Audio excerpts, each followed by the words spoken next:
안녕하십니까, 한국농업기술TV입니다. 저희 채널을 보시는 분들은 아마도 기존의 농사를 지어오신 분들은 잘 보지 않을 확률이 높다고 저는 생각합니다. 왜냐? 다 알고 있으니까 볼 이유가 없겠죠. 그래서 아마 영상을 보시는 분 입장이라면 시골에 내려오셔가지고 귀촌이나 귀농을 한다거나 농사를 좀 지어볼까 하는 입장에서 도움이 되는 정보를 얻기 위해서 영상을 보실 걸로 생각이 되는데요. 자, 그렇다면 귀농을 하시고 싶은데 과연 어느 정도 넓이의 농사를 지어야 될까? 그 다음에 그 정도로 하려면 비용은 얼마가 들까? 그거에 대해서 오늘 여러분께 심층적으로 좀 말씀을 한번 드려보려고 하는데, 여기는 전라북도 고창입니다. 고창하면 떠오르는 게 복분자도 유명하고 풍천장어도 유명하죠? 네. 네, 풍천장어가 유명하고 고창 선운사가 유명하고, 선운사의 가을 꽃무릇이 정말 근사하고 멋있는데 여러분들이 잘 모르는 게 하나가 있어요. 수박으로도 매우 유명한 지역이 전라북도 고창군입니다. 그래서 오늘은 귀농을 하신 지 8년째 되시는 분을 만나 뵙고, 지난번에 수박 심기 전에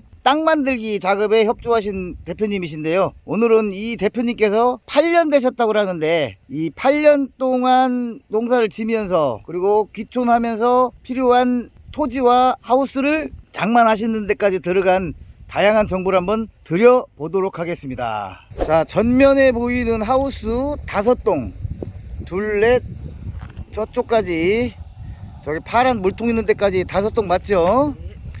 자, 요게 1200평을 현재는 이제 구입을 하셨는데, 8년 전에 내려왔을 때부터 그 과정을 한번 설명을 들어서 여러분께서 귀농을 하시는데 과연 내가 돈을 얼마나 준비를 해야 될까, 이런 거에 대해서 설명을 드려보는 시간을 가져보도록 하겠습니다. 대표님 안녕하십니까? 예, 안녕하세요. 예. 반갑습니다. 네. 그러면은 여러분들이 이해하기 쉽도록 질문하고 답변하는 식으로 진행을 해보려고 하는데, 귀농한 지 얼마나 되셨죠? 지금 8년 차 돼갑니다. 원래는 무슨 일을 하셨었어요? 서울에서 직장 다녔죠. 굳이 연세도 아직. 제가 이제 원래 여기가 고향이기도 하고 중학교 때까지 여기 살았거든요. 네. 고향에 오고 싶은 마음이 있었는데, 저도 귀농은 50 넘어서 원래 생각했었거든요. 아, 예. 네, 45에 내려왔습니다.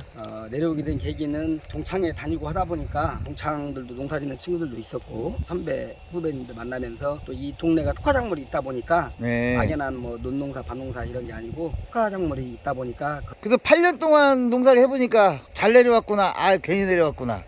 경제적인 면에서는 좀 부족한 부분이 사실 있죠. 서울에서 아무래도. 생활하던 거에 비하면 예, 예. 경제적인 부분에 대해서는 좀 서운한 부분이 있지만, 예. 그 이외에 또 뭐 굳이 따지자면 뭐 문화적인 시설 그런 것도 좀 부족한 부분이 당연히 시골인데 있겠죠. 당연한 거예요. 그 이외에는 여유로운 삶을 살 수 있는 부분이 확실히 많이 있습니다. 시간이 좀 많죠. 그렇죠, 확실히 많죠. 지금 현재 농사 짓는 게 뭐죠? 지금 저는 하우스만 딱 하나 하는데, 봄에 수박하고 수박 나오고 나면 여름에 메론 심어서 가을 추석 전에 메론 나가는 거 2가지만 저는 하고. 몇 월 달에 농사가 끝나죠? 9월 말 정도, 9월 말 10월 초면 농사는 끝나죠. 9월 말이나 10월 초에 농사 예. 끝나고, 예. 이듬해 수박 농사 짓기 전까지는 예. 내 마음대로 나의 그렇죠. 시간을 가질 수 있는 건데, 4, 5개월 시간이 있는데, 그때는 이제 시간이 워낙 많다 보니까 하우스의 땅 지력을 높이기 위해서, 내년도 농사를 위해서 예.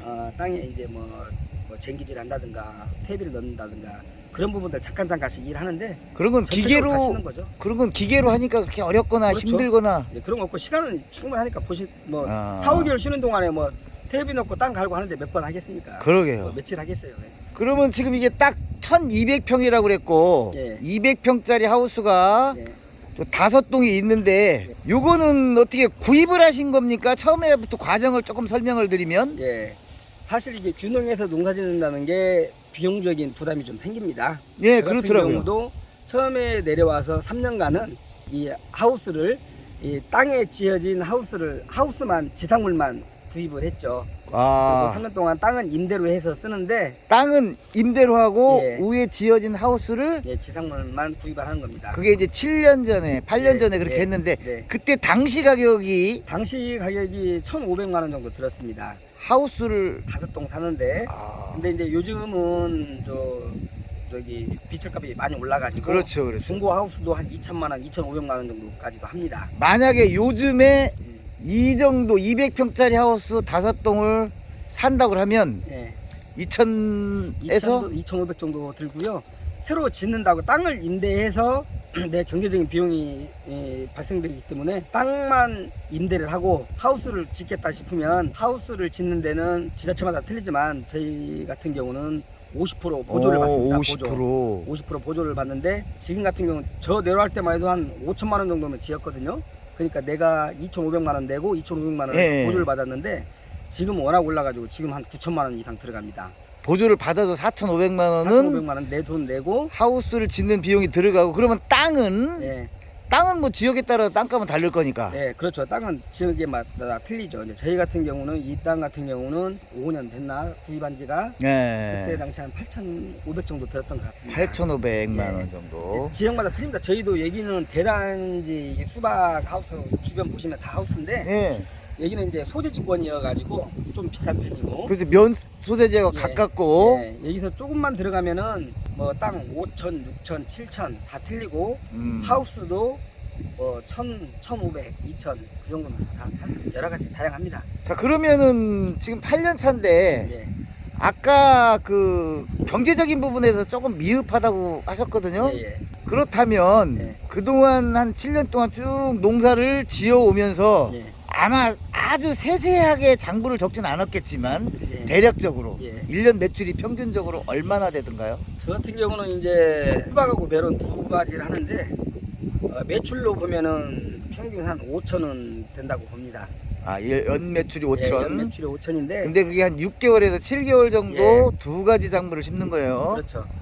그러면 거기에서 이제 원가 부분도 있으니까. 발생되는 부분이 인건비가 이제 기본적으로 들어가는 부분이 있고 그 이외에 퇴비랄지 농약이랄지 모종값. 모종값 있고 또 뭐 용농자재 부산물들이 있는데 그런 부분들이 있는데 그게 그 정도면은 한 20% 30% 이상은 차지하지 않을까 생각이 듭니다.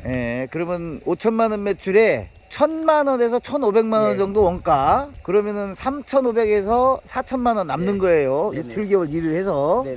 그 정도면은 시골에서 먹고 사는 데는 너한테 손 벌리지는 않잖아요? 근데 또 하다 보면 자꾸 투자를 하게 됩니다. 아, 그렇죠. 내가 하다 보면 아쉬운 부분이 농기계도 뭐 트랙터를 구입을 하게 된다든가.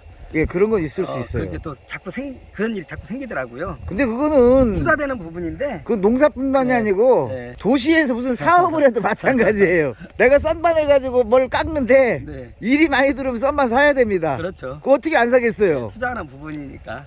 떡볶이집을 사도 손님이 많이 올리면 옆에 확장해야 되고요. 인테리어 해야 되고요. 맞는 말씀이시죠. 의자 부서지면 고치고 다시 사고 그래야 되는 거예요. 자, 이런 것들은 여러분들이 충분히 감안해서 농사도 사업입니다. 똑같은 농사를 돈을 벌기 위해서 하는데 투자를 않고 돈을 벌 수는 없으니까 참고를 하시고요. 어쨌든 한 7년 정도 해본 결과 대략적으로 한 5천만 원 정도 오르더라. 그겁니다. 근데 그것도 6개월에서 7개월 일을 하는 거다. 근데 그 6개월에서 7개월 동안 일하는 과정에서 체력적으로 많이 힘들거나 이러진 않나요? 실질적으로 힘들죠. 여름에 더운 하우스 들어가서 일해야 되는 부분이 있는데 힘든 부분이 있는데 저 같은 경우는 사실 저 혼자 하우스 이게 관리하는 게 좀 힘들어서 저는 솔직히 저 인부들을 다 데려다가 일을 전체적인 다 시킵니다. 뭐 이거 수박을 심기 전 뭐 관리 단계 수박 심어놓고 나서 뭐 농약을 한다든가 그런 부분은 제가 하지만 수박 순직구 이렇게 하는 부분들은 전체적으로 다 인력을 사용해서 이렇게 일을 하고 있습니다. 그 부분은 다른 농가도 그렇게 하더라고요. 대부분이 그런데 이제 보통 부부가 와서 이렇게 하는 경우에는 두 필지 10동 정도 부부가 둘이 열심히 하면 아니 부지런하게 열심히 하시는 분들이 있는데 내 생각은 뭐냐면 뭐 그지 조금 덜 벌고 말지 뭘 그것까지 직접 하려고 하냐. 저는 이런 주의예요. 저도 그런 마인드예요. 또 편애하려고 왔는데 그렇지. 너무 이게 얽매여가지고 몸이 진짜 고단할 정도로 그러면 하는 건 시골이 싫어지면 안 되잖아요. 그렇죠. 이런 거 빼놓고는 아주 좋습니다. 너무 과한 노동력을 인해서 몸이 너무 피곤하고 그런다고 해서 돈을 몇 억씩 번다면 모르지만 그것도 아닌 상황이면 적당히 그렇죠. 인력을 동원해서 머리를 써가지고 일하는 게 합리적일 것 같습니다. 자, 그럼 아무쪼록 우리 농장주님 올 한 해도 수박 농사 잘 돼가지고 맛있는 수박 많이 판매하셔서 돈 많이 버시기 바랍니다. 감사합니다. 네.